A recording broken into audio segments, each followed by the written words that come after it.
And I was able to spend 12, 14, 15 hours a day sometimes just like really learning all that there is about NFTs, blockchain, proof of stake, consensus models, and like everything about how this ecosystem works. Um, at the same time, I'm also kind of selling watches, selling jewelry, and I also knew that, you know, that this industry was broken and I felt like there was something more. And it just really it clicked with NFTs. It clicked when I saw people trading NFTs at like crazy rates and people trading watches at crazy rates, that these two can just like come together.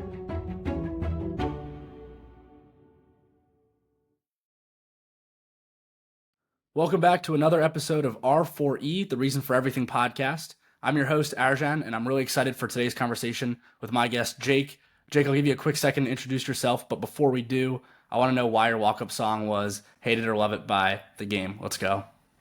Oh man, hate it or love it. It's just always spoke to me. Hate it or love it. Underdog's gonna shine. And I think it's just something that's always given me a little bit of kind of like emotion when doing something. So, I'm not really like crazy about the whole walk up song, like listen to song when I want to get into a mood. I kind of just like focus in, but it fits a bill. I get you. I mean, I feel like that song is a quintessential original iPod Touch type of song that was always downloaded on mine. But excited to dive into our conversation. So I'd love to give you a chance to introduce yourself, and then we can dive into your story. Definitely. So my name is Jake Plonskier, 28 years old, based in Miami, and I'm now the founder of Watches.io. Obviously, life has been a long journey, and there's more to it. But at the current moment, I'm building this brand to reinvent the way that people look at the watch industry. There's a new narrative, presumptively by Gen Z millennials, that a luxury watch can be an investment. And I really want to tackle that over the next decade and really, solidify that a fine Swiss luxury watch could be something that you invest into and create opportunity from. And yeah, that's that. Love it. And I'm a huge watch fan myself, so excited to chop it up on today's episode. We first got plugged Definitely. in a couple of days ago through Casey Adams. And it was a pretty quick turnaround to get you on the show. So excited to dive into watches and your story. Had a chance to do my research on you and just going through your Instagram. And after this, I'll plug your social handles and the watches.io handles into the show notes. So take it a second to check out Jake's background and his brands after this. But in doing my research, I saw pictures of you with DJ Khaled, with Gary Vee, and a bunch of other very, very famous A-list celebrities. Get us to today. What got you to starting a unique company like Watches.io and how you got here? Maybe I know you're in Miami today, but how'd you get to Miami and what was that journey like for you? Did you grow up down in Florida or what's your background? So yeah, I'll do a nice long intro and I'll kind of get everybody up to speed. So it's been an interesting ride. Born in London, actually moved to South Florida when I was a baby. Parents are from up north in the United States, and growing up in South Florida, you're kind of surrounded by an interesting culture. There's definitely the beaches and the lifestyle element, but then there's also a community that's into luxury watches, vehicles, and even pre-Instagram that was very popular down in South Florida. So in high school, I was always with a group of friends going to the car shows, meeting people that were interested in, the finer things and people that own their own businesses, entrepreneurs, like kind of always wanted to be a part of that community and always wanted to do something unconventional. I was never the type of person that was like excited to get involved in like, investment banking after college or become a lawyer. I always wanted to like do my own thing. And when I was young, I had a business. I was selling cell phones and accessories. Um, it was interesting. We were kind of arbitraging eBay and Craigslist at the time. And this is like, I remember specifically, this is right around when Hurricane Katrina um, hit the US, because one of my buddies that moved from Louisiana to my neighborhood would help me with going to meet up with people because I was 10, 11 years old maybe at the time, and would help me, buy the actual phone, get it listed online. And then that turned into purchasing a lot of cell phone cases, aftermarket chargers and cables. and then selling those to people that would have kiosks inside of the mall. So that was kind of like my first taste of entrepreneurship, and it felt really cool. Then I got into college at the University of Florida. Wasn't really feeling the course load. Wasn't really attached to my major, which was finance at the time. And then, and this is the part that sounds crazy, but I took a couple accounting courses, and I loved it. I did really, really well in these accounting classes that most people usually get like, not great. Like accounting's kind of like one of the first courses when you're in the business realm where they weed you out into another major. And I excelled. I think I got like a perfect score in like two or three classes in a row. So I decided to switch my major into accounting and pursue a master's degree in that. Quickly turned my entire course load into accounting. I'm studying, 14, 15 hours a day. Actually got a job at the number one accounting firm in the country at a very ripe and early age. And I saw that you have the RSM experience as well. So PwC guy over here. There you So yeah, you already know the world go. that we lived in. And yeah, like it happened kind of quickly, from being an entrepreneur to having my own business and, being around South Florida's community with people that are very entrepreneurial. Next thing you know, I'm like in the belly of the library studying 15 hours a day, focused on getting a job at PwC, all because it has, the critical acclaim of being like the top accounting firm and like, you know, associated with the biggest companies. Like my clients during my internship were like JP Morgan and Goldman Sachs, and it didn't feel right, and that's when I started getting a little bit uneasy about the direction of my future. At that same time, one of my buddies from growing up, who actually did pursue the whole entrepreneurial path that we always aspired to kind of go on, he was leveraging Instagram to build businesses at the time. And this is like, you know, this is when Shopify was probably a single digit stock. Conversion rate optimization, SEO, pay per click advertising was like, I mean, there wasn't probably even a YouTube video on it at the time. It was like very early on. And he's leveraging all these new e-commerce tactics to build little companies. And I'd venture to say what he was doing, he was probably one of the first people to really use a Instagram account as a way to get your audience to buy something from you. Like before Instagram was looked at as a business tool. And I was always like, damn, like I'm doing this like accounting thing. It doesn't feel right. And he's like, making whatever amount he's making a month, like just being an entrepreneur, having fun, living in LA. And I was always a little bit inspired by that world. And I decided that I was going to help him with his company.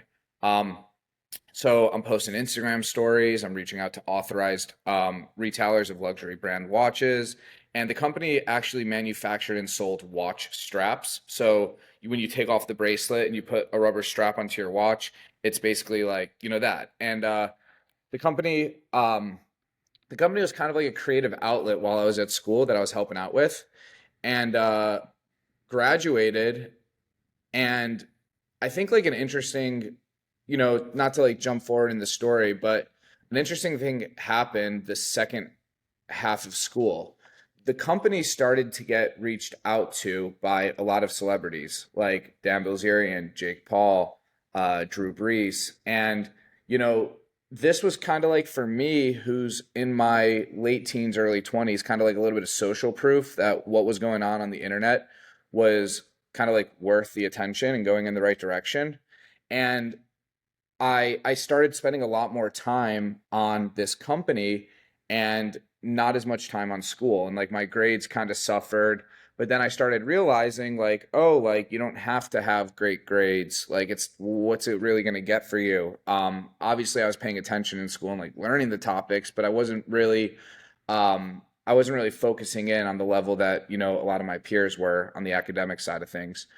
And I actually, and this is kind of where I think it's like it's always stuck with me, but like at graduation, um, one of the professors from the accounting program I was in told me, and I remember he's like, Plonskier, all the teachers have been talking about it. There's not a single person who's had to negotiate for their grades more than you.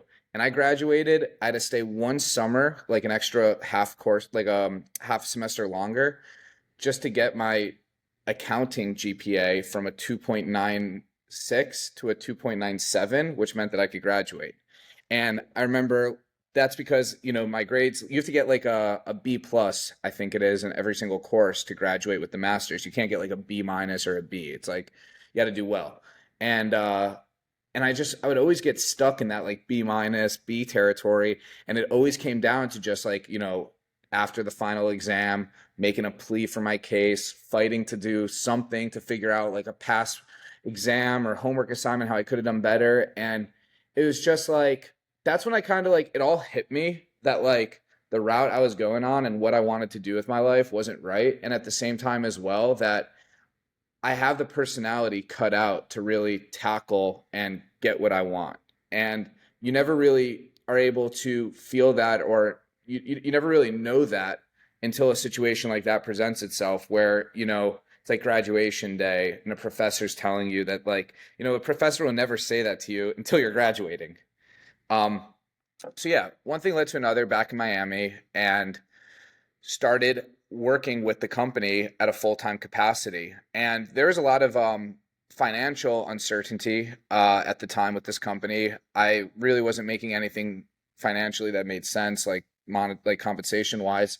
But it just felt right. It felt like this company was going to blow up, and if I put my attention into it, I could take it to another level. Not to mention, my friend and his buddy that he was working with at the time, the founders of the company, like they didn't have like the college education, the background I had. They were more, Instagram hustle, internet money focused entrepreneurs. They knew how to like brand themselves on social, and I just saw an opportunity to really take it to another level. So basically,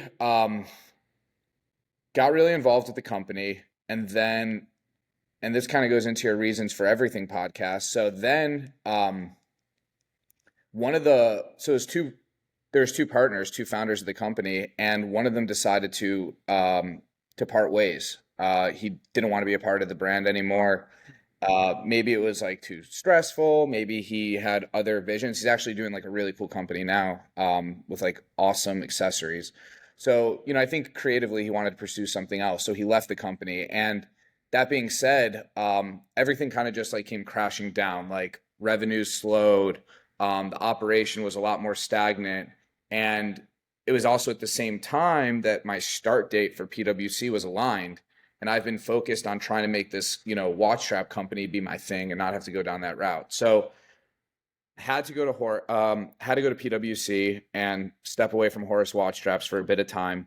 And while I'm at PwC, so I moved up to New York at PW and started working at PwC, and this was like a wild 6 months. For one, I'm working in a corporate office, Madison Avenue, financial accounting, tax accounting, from 8 a.m. until 1 a.m. at night, every single day of the week, like 7 days a week, getting ready for tax season, working on the biggest clients in the world.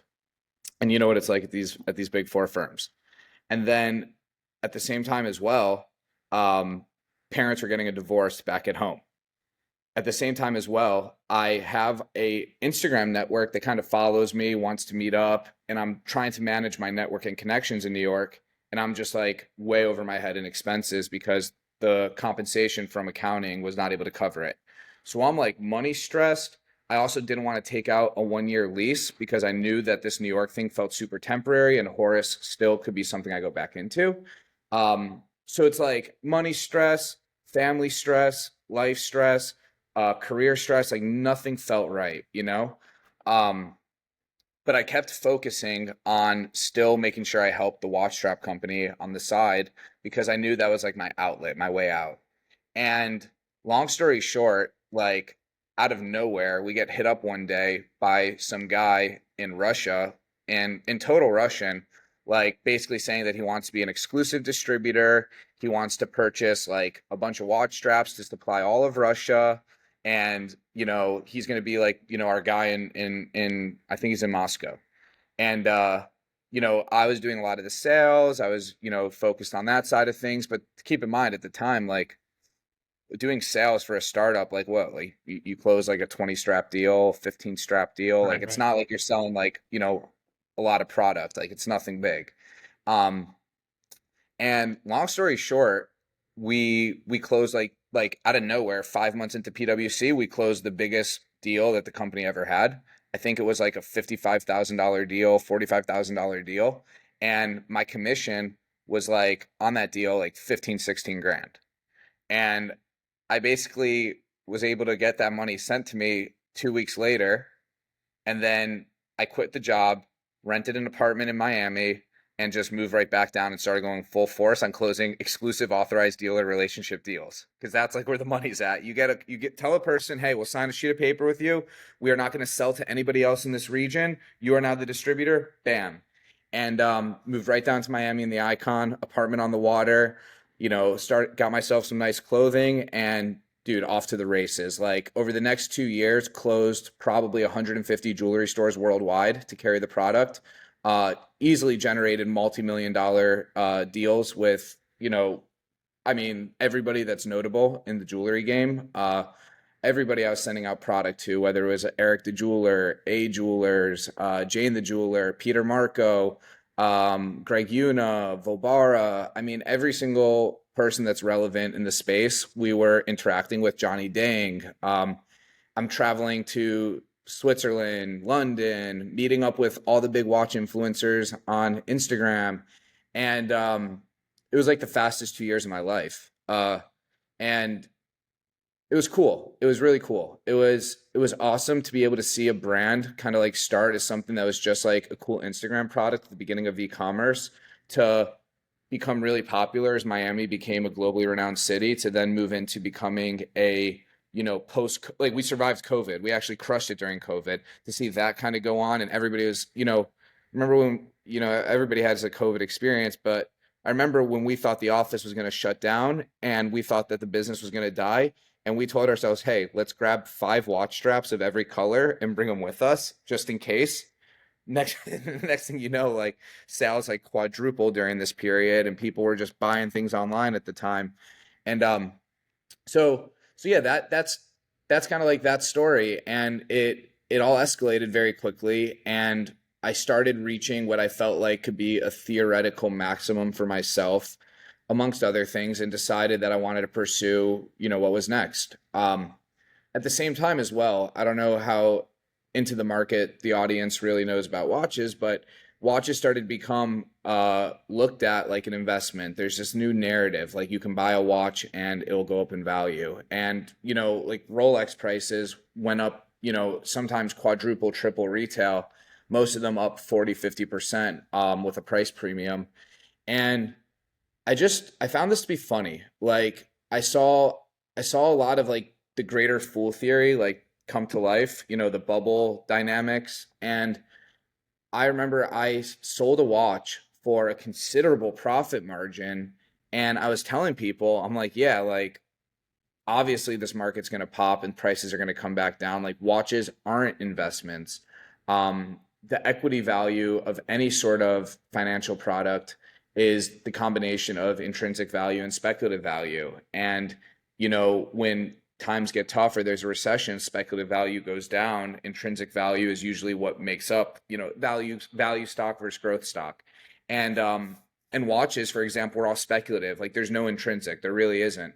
And I felt like I was a canary in a coal mine. Like people weren't listening. Watch traders are now, being a jeweler or watch trader was something like very few people had access or ability to do. But now, like everybody in Miami has the ability to trade watches and become somebody on Instagram that's like transacting watches and has inventory. And it was like, it just didn't feel like it was like permanent. And I started looking online, and every single website and every platform to buy watches feels like a forked version of eBay with like a more luxurious UI.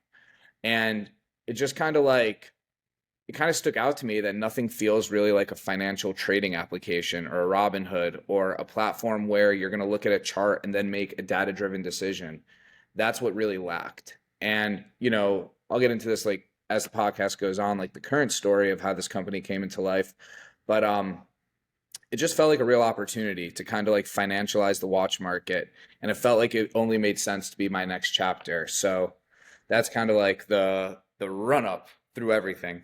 Love it. No, there's so much I want to dive into there. I mean, there's just layer among layer, I want to discuss first and foremost. I need to plug you into a guy I had on my show a couple of weeks ago named Nick King, who's the founder and CEO of a company called Vint, and they basically created a marketplace for wine and spirits trading. So you guys have some similar alignments, and he was in high finance for a while, and then quickly transitioned out. So I need to plug you guys in after this, but I'll shoot you a note on that. But back to when I was just kind of doing my research ahead of this show, I was listening to you talk on some other podcasts, and I heard just pieces of accounting and finance, just broader dialect that I was curious what your training was. So interesting to hear that you came from the public accounting realm, and that checks out a lot more. And yeah, I guess, so much of that I feel like in the run up of Horus, and anyone in the watch world or that has any care of watches has seen or heard about Horus in different YouTube videos or Instagram pictures, but would be curious. I mean, that experience was, I mean, selling a physical product to what you're doing now is very, very different. So the one thing I wanted to understand better was you get the bonus for, or you get the commission check from Horus after the Russian AD signs you guys up. Do you go and walk into your boss's office 2 weeks later when you get the check, knock on the door, and tell him you quit, or what was that process like for you? And then you moved down to Miami. Yeah. So it was, yeah, Horus to this has definitely been a learning curve. And the way that both brands and opportunities came to life have been very different. But definitely Horus gave me the confidence to pursue what I'm doing. So the the basic business model and the way that I was able to come into Horus wasn't really like, hey, here's your salary, here's your work, do it for us. It was more like, hey, we're able to sell, and I mean, at the time it wasn't many, but like we could sell, watch straps through the Shopify. The random people that get drawed in through our Instagram will spend 250 on a watch strap, and that's one vertical. The next opportunity was getting jewelry stores to purchase a minimum of 25 watch straps and becoming an authorized dealer of the brand. And long story short, I was able to make a commission, which was, not much, but it was like, I think it was 15% of the first time that the buyer buys from me. And then the second sale, the third sale in perpetuity, I would make like 10%. So I had this little commission structure where if I was able to max this out, it would become very lucrative. If somebody spends $100,000 on watch straps, I can make $15,000 off the first purchase order. And, keep in mind, I would very much so cultivate that relationship. I would travel probably to their hometown. I would take calls with them. I would help curate their selection based off the watches they have in stock. And even to this day, I mean, I don't really keep up with the company, but I'm assuming from a customer service standpoint, like they work very closely on making sure that their dealers and retailers are happy. If Makes somebody sense. buys a black strap that needs a brown strap, replace it free of charge. Like there's that side of the business that I believe helped Horus become where it's at today, was the way that we've always treated the clients and the people that support us, with the utmost flexibility, where I think a lot of the other brands, specifically the manufacturers, like you go to Richard Mille and say you need a blue strap for your watch because you want to switch it out. They're like, yeah, come back in 8 months. Like maybe Right, we'll have right. one for you. So it wasn't hard to beat them at that game. But so yeah, like I knew that if I was able to hit up people on, well, this is actually funny. When I started helping out Horace and I knew that I had this commission opportunity in place, I started reaching out via Yelp. And what I would do is I would look up a jewelry store. I would type in a city in the world that I knew had like, a lot of people. So I would type in like Paris, and I would Google like jewelry and watch store. And then I would write down all the list. I would pull open the phone and I would start calling them. And I would say like, hey, like my name is Jake. Like I work at Horace Watch Straps. And like, I think I did this for like 2 months and I had no deals come through. Nobody, turned into anything. And then it started, I remember the city where it started clicking was, there's this town in the Netherlands called Maastricht, and it's a very wealthy town and city. So I think it's the second biggest city after Amsterdam. And I remember one of the dealers was like, hey, hit me up on WhatsApp. Don't Hmm. talk to me on the phone. Like, hit me up on WhatsApp.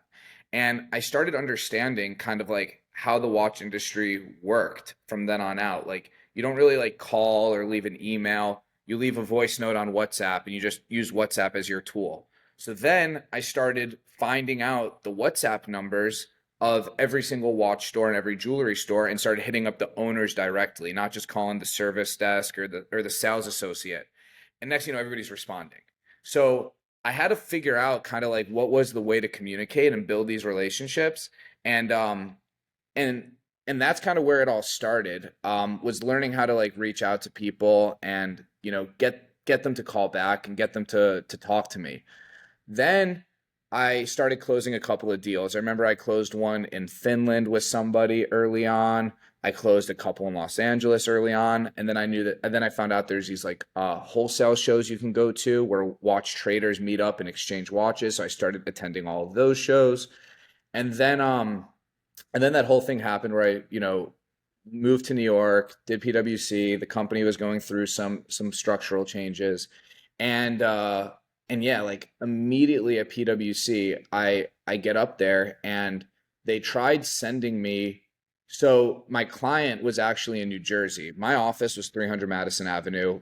I mean, if that office itself was separated from the rest of PwC, that office's revenue would actually be the fifth biggest accounting firm in the world. Like it's the all the financial services for every major bank, every major investment fund, and investment authority in the Middle East, et cetera, comes through this office. So they actually had me going out to New Jersey, taking an hour train, and getting there at 6:30 a.m. before the staff at the actual, it was Prudential Financial, before the client's staff got into the office, because that, client service, you get there first. And I had to wear like an ultra nice outfit.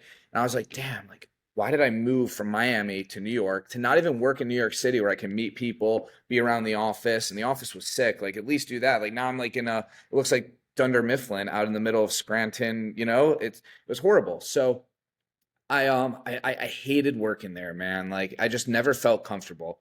And I knew that I had to still help out Horace and create an opportunity for myself if I wanted something to be there as a way to get out of work. Yeah. And I still applied to other jobs while I was in New York. Like I remember I got a job offer from RBC's Debt Capital Markets Investment Banking Group, and they offered me, it was like 130 grand investment banking job.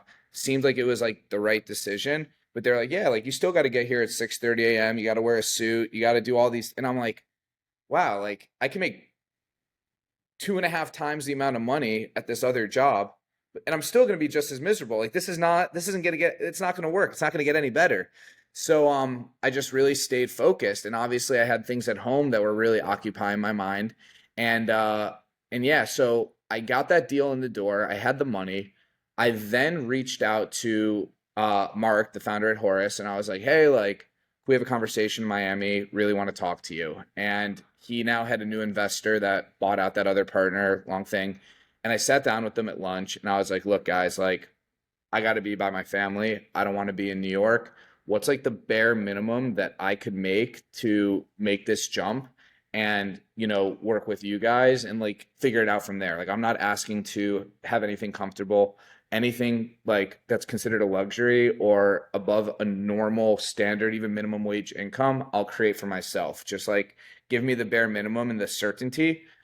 Nowadays, to be honest, I wouldn't even ask an employer if I could have like a bare minimum income, because I know that like you just create anything for yourself. And I think the without getting too into it, but I think I made like I probably made like 35,000 maybe some months when I was at Horace, which is like, I mean, that's like beyond what you need to live, Like Yeah. I think when I first started at Horace, it was probably like 3 grand a month. Um, so it just shows that like you don't really need to have like the bare, like you think you need. Like a lot of people, even when I talk to current people I'm hiring, they're like, yeah, like what's like the base I can make and I'll prove myself and then we can figure it out from there. And, I don't want to leave my job right now. They pay me enough money, but in a short amount of time, like, I think this could be a really big opportunity. So as long as you can like equal the pay that I'm making at my other job, I'll come work with you. When it's actually backwards, it's like, yo, your other job is stopping you from what's incredible and what you could do with your life. Get that shit out of here and start focusing on what's over here, or like what, even if it's not our opportunity, something else. But yeah, and then like that money came in, that commission from that check, he said, sure, like I'll give you a base pay. Just get down to Miami. And I mean, I literally like moved out. I was actually living month to month in New York using the app Roomy, ROMMI. I don't even know if they're in existence, or ROOMI. And I was bouncing apartment to apartment. I remember I actually lived in a flex bedroom with four people that just moved from Korea, and none of them spoke English.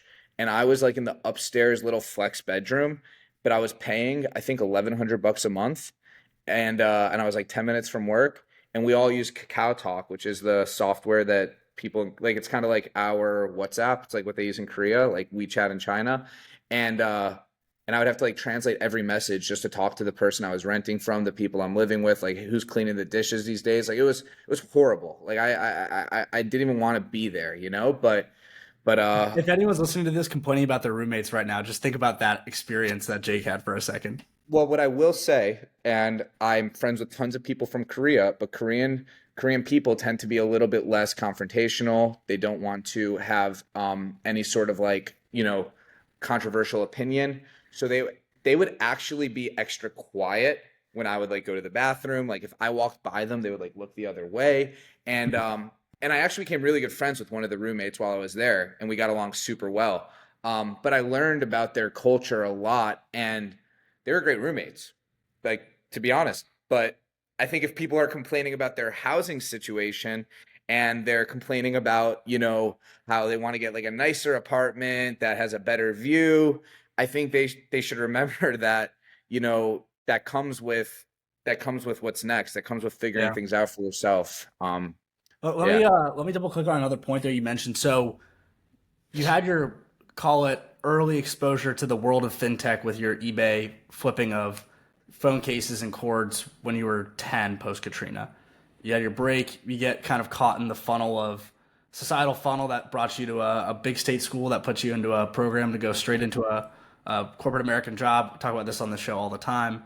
Obviously opens up a ton of doors for you and experiences and exposures to what kind of how the to be a cog in the machine and how the wheels work and really the modern corporate world operates. And I feel like it's a huge blessing for so many of us, or both of us included. But there are obviously a lot of pros and cons to that. Before your experience meeting up with the Horus guys, did you care about watches at all? Was that anything that was in your kind of, I know you said you had some interesting cars in the past, but were watches ever anything that was appealing to you, or was the world of Horus kind of Thousand your first? percent. No, like I always thought watches were sick, man. Like I was always kind of like enamored and fascinated by hip hop culture, like Meek Mill, Audemars on my wrist, bust down, that thing be shining like a lighthouse, like that. Yeah. I swear, like I still listen to like Lil Baby music. I turn my volume all the way up, and I just like funk out like that. That's the type of stuff that got me when I was like, yeah. So that's how I love watches. Like I got into them. What was your first watch, if you don't mind sharing? Your first maybe like exciting purchase you made from a Yeah, watch.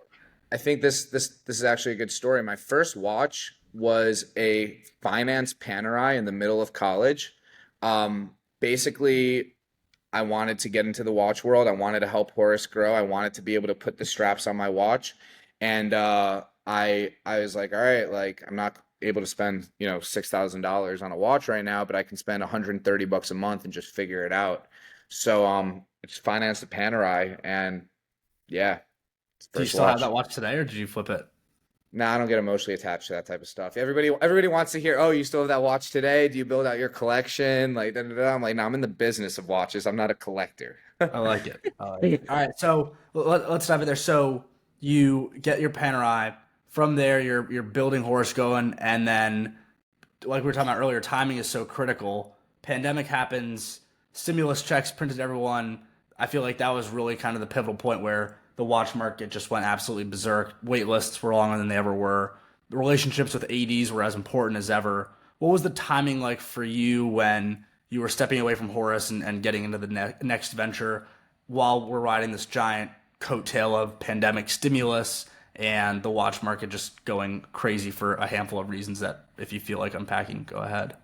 Yeah, yeah, yeah. No, 100%. And I'll get to like the cool stuff we're doing now. So basically, I left Horace in 2021, and at that time, Horace had become like a pretty like well-known brand in Miami, and I just so happened to kind of be in the belly of nightlife a bit, hanging out with some celebrities, going to the cool restaurants, the clubs, the tables, and I um I was just like, you know, I was recognizing that now I knew what it took to like run a business and make it successful, turn something from nothing into millions, even though I didn't found the company and go through those initial like horrid straight stages of bringing something to life.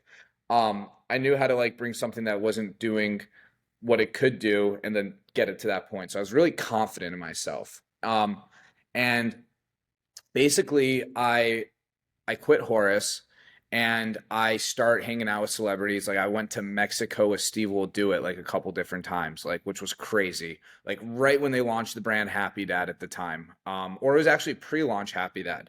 So people are like, paying attention to what I'm doing, hanging out with other celebrities, going to events. Like I remember Triller that had like a house in Miami, and I was there with like DaBaby, Ahmad Bradshaw, and a bunch of artists, and I was just like kind of in this world, but at the same time, you know, I don't really fit into that. I'm like kind of like that analytical, like, person. So I I'm figuring out what to do with like my days, and I had a lot of free time on my hands.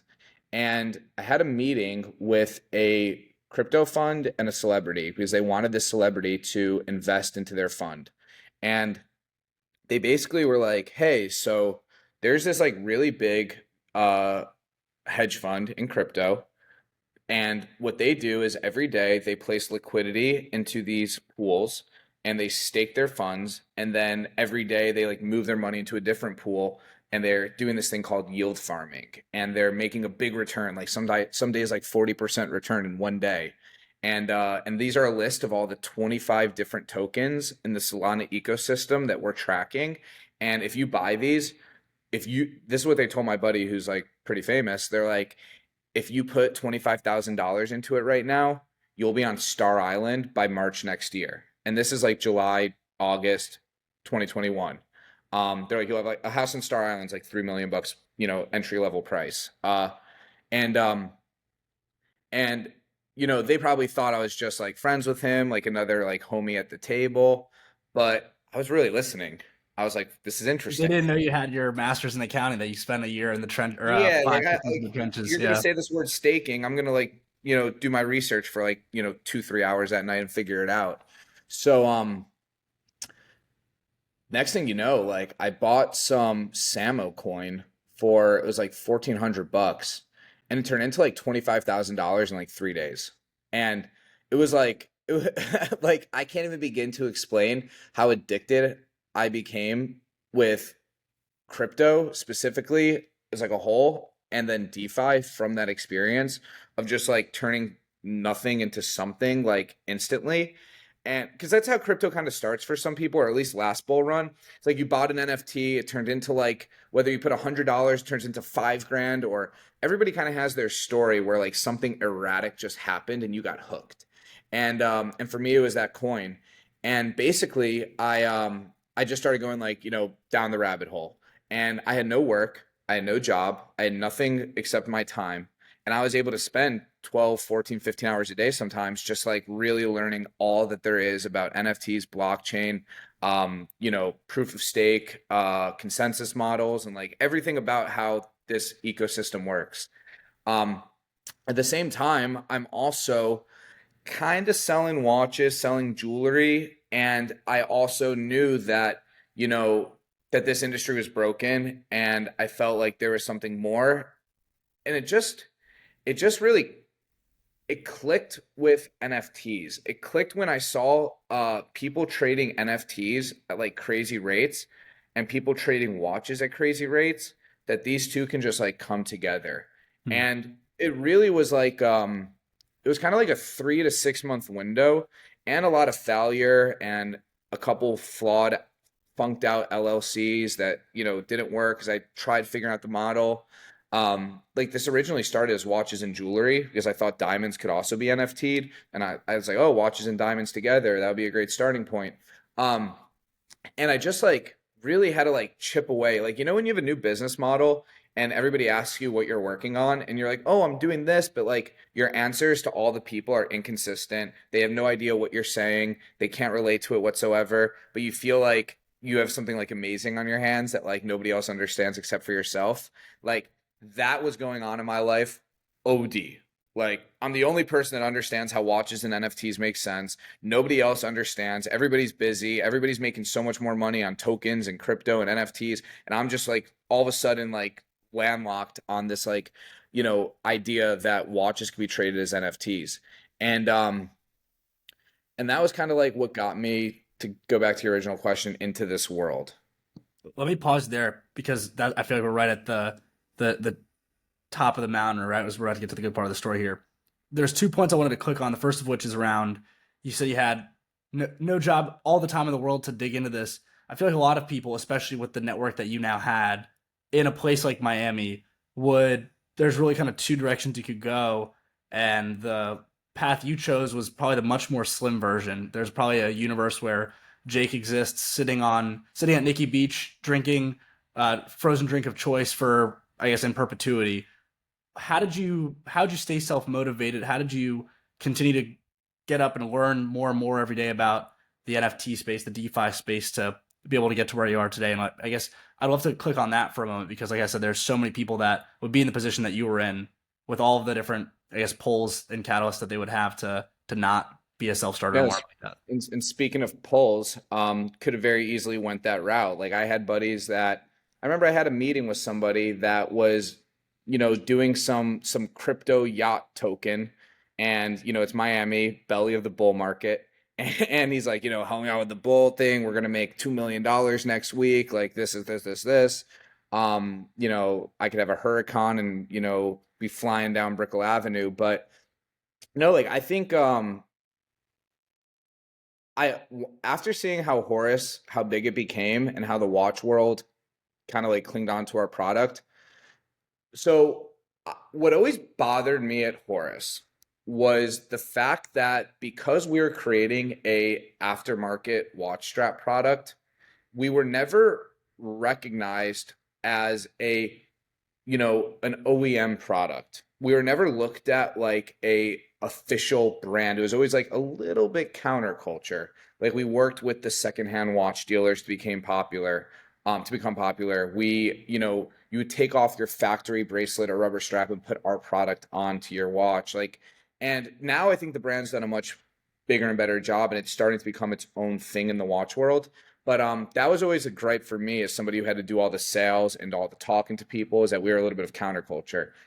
When I left Horus, I really wanted to create something in this industry, the watch industry, that felt grade A, that felt like a legitimate,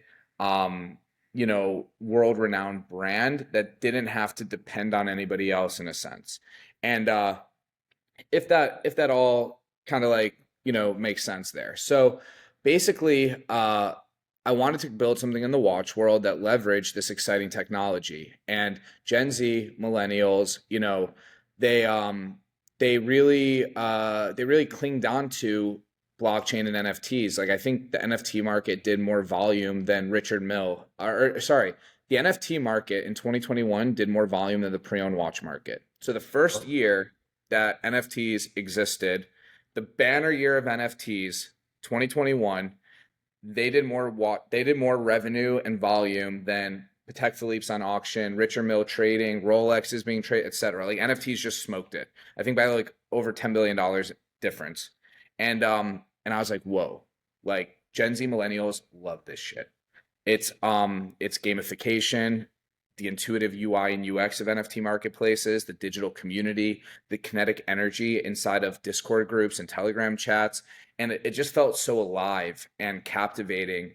And, for me, I wanted to build something official. I didn't want to build something that felt, quick or scammy or pumpy. I wanted to build something that would actually last. And, you know, you could obviously get involved in trading and tokens and all of that, but I just feel like, this technology, this NFT stuff, like it kind of felt like very it kind of felt very like it felt like it was in its infancy and it was in its wild, wild west. And I knew that. And I knew everybody else knew that. They just wanted to exploit it. But I really felt like this technology was going to be here for the next 10, 20, 30 years. I mean, into the future. It just was going through like it's like, it's early days. And I just stayed focused on that. And I also knew that like for myself to be successful in this space, I had to differentiate myself from the pack and I really had to focus on learning what this what a blockchain was, why cryptocurrency is a bigger solution. And I can tell you from the bottom of my heart, with like my hand on the Torah, that I believe that cryptocurrency will be a bigger industry than AI. Like I believe cryptocurrency is the biggest opportunity. It is going to be the biggest disruption to the entire world. I think every major economic or even political thing right now is in some capacity wrapped in, I mean, money runs the world, point blank. And cryptocurrency at the end of the day is a new type of money. So I knew I had to get educated and I couldn't fall into just like day trading Bitcoin because that's what the quick money could bring in. Like I knew I had to focus on learning it. So I just like I decided I was going to get a WeWork membership and I was going to start going there every single day. And it felt like it was a waste of money because I didn't really have a business model to generate the revenue to pay for the WeWork membership. And it's like 299, 399 a month. But there's money coming in from selling a chain or watches or an NFT trade or whatever. Like I had money coming in, but I didn't really have like a consistent business. But I think getting that WeWork membership and financially holding myself responsible that like, yo, you're paying for this. Go to the office every day, get there as early as you can wake up, work all day, keep going. Like it got me into place, especially from a world where I'm going to Komodo and Novikov and Club Live and living this like crazy cool celebrity, young money entrepreneur lifestyle. Like kind of like brought me back to my roots of like, studying in the library for an accounting exam. Like, yo, like you got to grind 13, 14 hours a day. You got to learn everything about this space, who the players are, what's going on, where it's going, and take some L's to really figure it out. So to kind of like fast forward into it, Yeah, please. I I basically initially rolled out and I was going to pursue this company that was called Float Game. Float Game was going to collect diamonds and watches or as NFTs, and you were going to be able to trade these NFTs. And hopefully now diamond jewelry would go up in value, and celebrity jewelers that had like brand names like Eliante, like an Eliante chain would have an NFT, and you would trade the NFT, and it would go up in value, and the jeweler can hold on to the jewelry, and like the same thing for their watches. Like now you could buy a watch from a celebrity and it would be like publicly noted. I thought it was gonna be super cool. I brought on partners that, like a super famous hip hop producer that produced, some of the top songs for Tory Lanez and Nicki Minaj. Awesome dude, super, super smart producer, like one of the most intellectually sound people I've actually ever met. Um, and I brought on a couple other buddies that were like in the machine learning space. Founded another tech company because it felt like that was the right way to build a brand, bring on super strong partners. But I didn't bring on any software engineers. So nothing was kind of getting done. There's a lot of talk, a lot of like vision, a lot of like how we're going to raise, but there was no product being built. I eventually realized that that company wasn't going the right direction. It wasn't good. Like nothing was coming to life. So, I basically like scrapped it and told myself like, you want to do this, you want to get the watch industry or and luxury on the blockchain, but you don't really have like your shit figured out, like you understand what this technology and a lot of people knew that I had a really sound understanding of the tech, but I didn't really have the vision how the industries come together in a form that I knew what to do with it. And I remember specifically like ending the LLC, diluting or dissolving it, and then taking a couple weeks off to really get my mind right. And I remember there was a 2 day period, it was 2 days, where I basically like just drove around South Florida for like 14 hours each day, like up and down from like Boca to Miami. I drove to Naples and back and just drove around. And what I would do is like just think. I told myself the entire time I'm just going to think about this company. I'm going to think about like blockchain and NFTs, the watch industry, and how it could all come together. And whenever I have a note, I'm just going to write it down. And whenever I have a futuristic thought, I'm just going to write it down. And I did this, and I actually still check this notepad out, and I refuse to edit it to this day because I want to always be able to see the date. And I just wrote down like all the things that I think would make this come to life and that are important, that are successful. I wrote like, like you need a really strong brand partner. The company I was doing before, like I didn't really have like a brand. I wrote down that you need to track the watch market's prices first so traders can hop onto it and feel confident. I wrote that down. I wrote go to market should differentiate you from every single marketplace that's out there. I wrote that down because before I wanted to create like a better version of a Chrono 24 with NFTs. Like I just had like all these thoughts, right? And and it was enlightening. Basically came up with a new vision, got it down really tight, and went to a couple crypto conferences where I was fortunate enough to meet some designers overseas that were able to help me. And I remember one of the designers, I basically I was I put a lot of money into Float Game, which was the diamond, the first entity. Like I just blew cash on it because I thought, oh, like I just ran a successful company. I know what I'm doing. Like I'm just gonna blow money on this and like the logo, the website, the landing page, the deck. Like I think I paid somebody $5,000 to make me a deck. Like like crazy. Um Nowadays, I've made 79 versions of my deck. Like they're all stacked up, and I do it all myself. Yeah, I just did it all backwards, man. And I was like, yo, and that was part of the notepad, like doing things the right way. And I met up with this designer. I was like, hey, I'm gonna give you a couple $100. Can you please make me a landing page for Float Game? Or can you make me a landing page for this new company? It was called Horidex, Horology's Decentralized Exchange, and let's start working on it.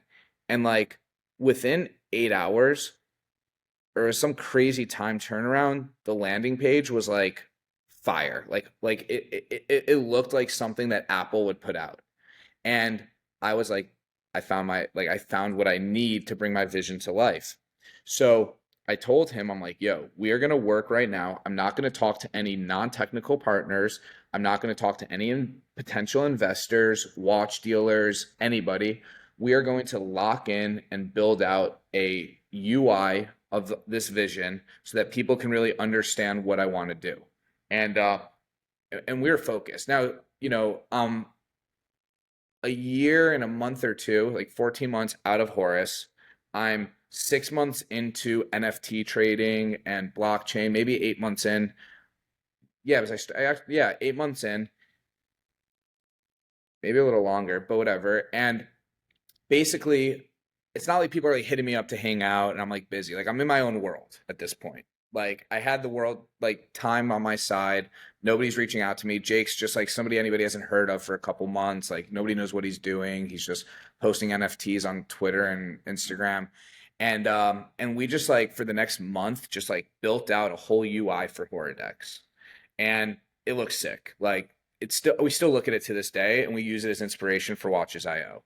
So then the UI is starting to get wrapped together. It's starting to feel right. And one of my friends, like an Instagram friend, reaches out to me and he's like, hey, like whatever you're doing with watches looks like really cool. He's referring to the float game shit that I used to talk about before. He's like, let's meet up. I'm in South Florida. And I'm like, all right, sure, let's meet up. Like, I'll show you what we're doing. And I showed him it, and he's just like, yo, like what you're doing is cool. Like, I get it. And in my head, I'm like, oh my God, the first person I show after getting my act together understands it and wants to do it. Like, he's like, I'm going to put a check in. I'll get you a couple other friends to put a check in. And at the same time, as well, I also can help you with branding your product with at watches on Instagram, at watches on TikTok, and we could even make the website domain watches.io. He's like, I'm big in the social media domain space, like one of those guys that like owns like every big like he's just such a gangster, honestly, when it comes to social media. So I'm like a little against it actually at first because I'm in this mindset of like, don't trust anybody, don't listen to anyone, just do your thing, don't talk, whatever. But then we get really close. I start seeing the light and I look at my notepad and it's like, you need a brand partner. You need a brand to bring this vision to life. And I'm just like, I'm getting offered right now watches, IO watches. Stop saying no, start saying yes. And we ice everything out. Now I have the brand watches IO. I have $125,000 in a bank account, and I'm like feeling like I kind of done something with my life, you know? I'm able to pay out these designers and these guys that were helping me overseas. And we're building like a little bit of a team, you know, talking every day, and I'm not alone. And I wasn't desperate. I wasn't reaching out to people. They were like reaching out to me. So now I have this beautiful UI. I have a little bit of capital and I have a brand. I go to a Solana conference in Lisbon, November of 2022, and I basically start talking to VCs in Web3 and explaining to them what I'm doing. I swear, like, I'm still talking Chinese about the watch industry and crypto and how they come together. But there's one VC that was at this conference that loved watches. Long story short, he was like, yo, I'm going to put in $150,000. Like, I love this. I believe in you. You seem like a bull. I knew your old company. I'm in. And then he basically leveraged, well, like I don't say leverage, but this was able to help bring in one of another VCs that likes to co-invest with him. So this guy put in like 100 grand. So now I have like $400,000. I fly back, like I'm still talking to these guys. I haven't got the wires yet, but I know that they're kind of committing and used to it. I'm on the way back from this conference, and FTX, where I kept my money from these angel investors, rugs my account. So now FTX shuts down. I can't access like half the money I have. This is how it works, right? But just at this point, like nothing matters. Like, all right, money out the door, keep moving, boom. Get those checks in the door, get a couple other angels to invest into there. Now I've raised like a $500,000 round. That original angel, his name's Nefez, that brought the watches assets, also introduced to me some of his friends that work corporate jobs as back end engineers that are not happy with their jobs. Like these guys are like, I mean, the sharpest minds I've met, 10 years of experience, software engineers, and are looking for what's next. Basically, and they're in Brickell, where I'm based. I'm like, no way. So we meet up at dinner, we start talking, and basically I tell them, I'm like, look, like I'm not trying to build like a watch marketplace. Like I really see watches as financial products that people can trade, plug into DeFi, da da da da da. And they're like, oh, it's like really cool. Like, we'll think about it. Like, I'm really interested in what you're doing. Like, this is nice. And they're two best friends, roommates, and software engineers that both work at the same company together. The next morning, I hit them up and I'm like, yo, guys, nice to meet. It's super cool. And one of them's like, hey, call me. I call him and he's like, yo, like, I can't stop thinking about the vision. Like, this is sick. I'm like, yeah, you want to meet up today? Like, you know, I have a back end engineer. So I bring the product, and I show him kind of like what we're doing, past the conversation. And like, I mean, this part's like a little bit out of the movies, honestly. It's like, you know, that night we're meeting up, the next day we're meeting up, that night, the following boom, boom, boom, boom, boom. Next thing you know, he's like co-founder, he's like, you know, committed to this, he's like building out. And he kind of like was just like, yo, like what you're doing from the front end perspective is like really cool, but that's like backwards on how you build a real product. Like if 100 people go onto your website at once, that thing's going to fall apart and go down. And I have experience with Shopify's, with Horus, with Instagram marketing, and you know Facebook's Pixel. I don't have any understanding of how the back end of a financial product works. So basically we just like locked in, started building out the product. We built out a little bit of the team. We have some capital and some runway. He obviously quit his job and came full time on this, like, you know, just like that. And his friend did as well. So now I have like two back end engineers. Just one of them's more of like a DevOps guy, Solidity contract developer, whereas like Vinny, the one I'm referring to, just kind of became like the CTO. Like he helps me hire, he helps me build out the team, like the front end engineers, the everything. And Yeah, I mean, there's like a whole much I can go more into, but like now we have a team of 9, 5 of which are in Miami. Everybody's an engineer or a designer, besides for myself, and and the product's like about to go live, like the actual like trading exchange for NFTs, and it's insane, dude. Like I think we're gonna completely reinvent the way people look at the watch industry. Like NFT, it's just never even been looked at in this light. It's crazy what we're doing. You said that the situation from meeting up with the two engineers to next day to dinner, that one part was like a movie. This whole thing has felt like it's been a crazy movie, crazy journey. And it's only been what 5 years since you graduated with your master's, and I can't right? Is that right? 5 years or so? Yes, sick. I graduated in 2018 after the degree. Yeah, 2018 to 2023, 5 years. Yeah. I mean, I feel like the sky's the limit for what's to come, and I'm excited to test out the product once it goes live. Let's maybe give the audience a little bit more color in terms of what's it going to look like if they get onto Watches.io. Do they sign up? What does that look like for them once you guys go live, and what's potential time frame look like if you're allowed to share? Yeah, no, 100%. So and thank you for the compliment. I never really thought about it, but it has been a movie. We we right now have a product live, Watches IO's beta, where it feels like a Robin Hood for your watch collection. And a short way to put it, the market lacks a lot of transparency. You go onto an exchange or you go onto eBay, you go onto Get Bezel, you go onto Chrono, and the prices are for like a specific watch are like all across the board. You have no idea what the true market value of an asset is. Or a watch is. And now we provide users with that. We've scraped every relevant source. We have millions of data points. For some watches, we have over 165 different data points on that model. And basically, you're able to actually see what the market value of watches are in real time. The next iteration that's going to be going live targeting November 1st is going to be a trading exchange where it's basically like a, you know, OpenSea and StockX put together where you're able to buy fully authenticated watches that sellers put up for sale, and you're able to choose to get that watch physically or digitally. If you elect to get it digitally, you get an NFT. If you choose to get it physically, the watch just gets sent to you like a normal e-commerce platform. What I think is really cool about our platform is that you're going to be able to take your NFTs and plug them directly into DeFi. You're going to be able to take out liquidity against that NFT. And then obviously, financial primitives that we can only imagine will be built around this. Think about real estate. Like you don't just buy a watch because you can, or a house because you can live in it. You also buy a house because it's a way to diversify your portfolio. It's a way to take out leverage. It's a way to, get more money sent to you. It's a way to build your brand. It's a way. So there's a million cool things, and we've raised more capital since. We have some of the biggest, and in my opinion, some of the most helpful investors in Web3 backing us.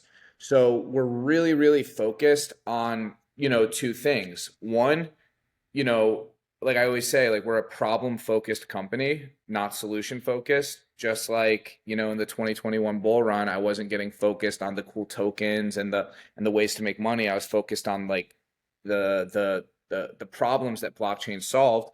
We're solving industry-wide problems, price transparency. We're solving problems like, the hesitation that comes with buying a watch online, the authenticity, the ability to give people a true, track record and provenance and transparency as to what watch ownership or what that watch has been through. Um, It's so we're almost like an solving those, insurance product too, in a lot of ways. leaving that part out of the conversation, but Fair enough. basically, the way that we're really focused, like there's two sides. Like we're focused on these industry-wide problems, but then we're also focused on being super, super tapped in to crypto and Web3. And basically, the way I kind of view it is like, the Watch.io platform's sick. Like our marketplace, like I'll show you it after the call. It's awesome. But what I really like about what we're doing is like we're so early and we're doing something that's done before. It's an awesome proof of concept that this is the direction that things can go. And I really believe that when we go live, whether we become the biggest thing in the world or not, that, our completely hand built in house tech stack and solutions could easily plug into the biggest players out there. Now the celebrity jewelers can use some of our technology for themselves. We can sell some of the product to another major marketplace and they can use our tech. And yes, our proof of concept platform, I do believe, will be a game changer, and I'm pretty bullish it'll completely change the way people look at the watch market, and it will disrupt. But I do see it as something where our platform can become the technology that a Chrono 24 uses in the future to really augment what they're already doing. So it's really it's riveting this stuff because I know people are thinking about what's next for NFTs. I don't know how many people are building for what's next for NFTs.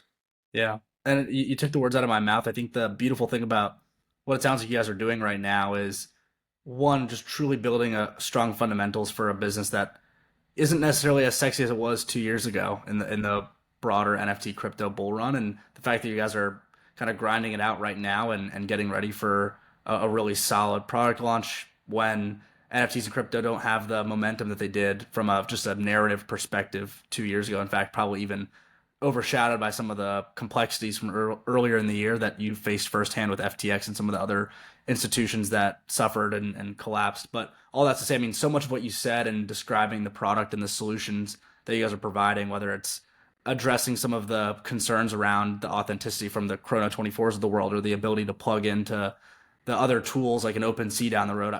As you were walking through it, I was thinking through the applications, the exit opportunities for you guys, and just so many different adjacencies and where you guys get tapped into. So I'm excited to see what's to come, and yeah, just really excited for you guys. Thanks, man. I appreciate it, and I'm glad that you feel some type of way towards this technology. A lot of people have like turned their backs towards blockchain and NFTs because of the price decline. But I mean, I get it. Obviously, like it's not as lucrative, and there's other places you can spend your time and attention. But I think if you can see through you can see the light at the end of the tunnel, and you can read between the lines. Obviously there's regulatory hurdles that you just have to jump over, kind of like entrepreneurship. You have to get over detours, squash problems as they come. Um, but I think the way that the world is going and this stuff's not going away. It's not like blockchain NFTs are just going to fall apart and we're going to go back to a world where money isn't digital. There's videos back in the day from even the 90s, right, where they interviewed a bunch of people at a McDonald's the first week that credit cards got rolled I out. saw that. Yeah. Yeah, and they're like, "Are you excited to use a credit card?" And they're like, "I don't know who would use it. You must really not have the money if you can't afford a $2 burger." And it's like people were so like anti credit cards. Like it was like this new technology that nobody would actually use. They're like, "I would use it maybe for a big purchase, but not a small one."